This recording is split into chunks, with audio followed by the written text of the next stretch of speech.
داڑھی کا باقاعدہ حکم ہے یا نبی علیہ الصلوۃ والسلام کی مشابہت کی وجہ سے؟ نہیں جی، باقاعدہ حکم قرآن میں ہے،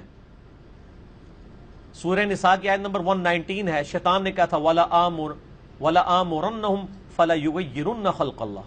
میں لوگوں کو ابھاروں گا کہ وہ تیری بنائی ہوئی تخلیق کو بدلیں گے۔ اب مرد کو اللہ نے داڑھی دی، عورت کو دی ہے نہیں، تو مرد جب اپنی تخلیق بدلتا ہے تو شیطان کے راستے پہ۔ مسئلہ 33 ہے میرا، داڑھی کے اوپر آپ دیکھ لیں، داڑھی فرض ہے، داڑھی کو سنت کہنا چھوڑ دیں، یہ بہت بڑا دھوکہ دیا ہے لوگوں نے۔ یہ تو اسی طریقے سے میں کہوں کہ فجر کی نماز پڑھنا سنت ہے، سٹیٹمنٹ تو ٹھیک ہے، لیکن سر فجر کی نماز فرض ہے، فجر کے 2 فرض تو فرضیت ہے،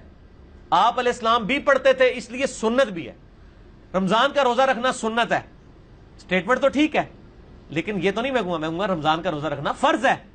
سنت اس لیے کہ نبی علیہ السلام نے کیا۔ داڑھی مرد کے لیے رکھنا فرض ہے،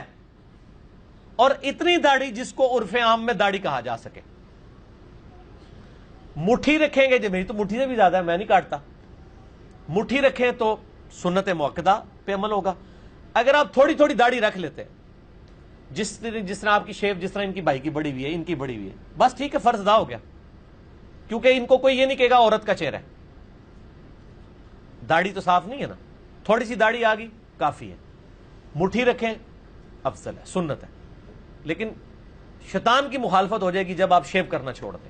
ٹھیک ہو؟ کیا حجام ہوں کو یہ نہ کہ جی میں خالی مچھا رکھنا تا بھی تو عورتوں دی نا،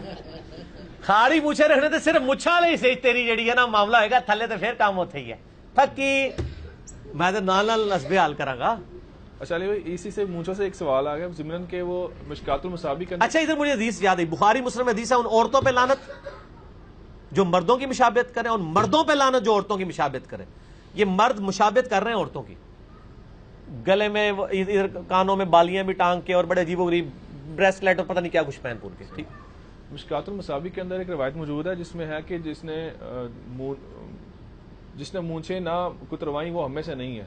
یہ صحیح روایت پست نہ کی، ہاں ٹھیک ہے۔ تو دوسرے روایتوں میں آتا ہے کہ حضرت عمر تاؤ دیا کرتے تھے مونچھوں کو، نہیں وہ یہ ہے کہ وہ مجھے کون سی کتروانی ہے۔ ابو داؤد میں حدیث ہے مغیرہ ابن شعبہ کی، یہاں پہ نبی علیہ السلام نے مسواک رکھ کے نا ایسے سامنے سے مونچھیں کاٹ دی، یعنی یہ جو اوپر والی لائن ہے نا ہونٹوں کی، یہ ننگی ہونی چاہیے، سائڈ سے تاؤ دیں، موٹی مونچھیں رکھیں، حضرت عمر نے رکھی ہیں، تاؤ بھی دیا ہے،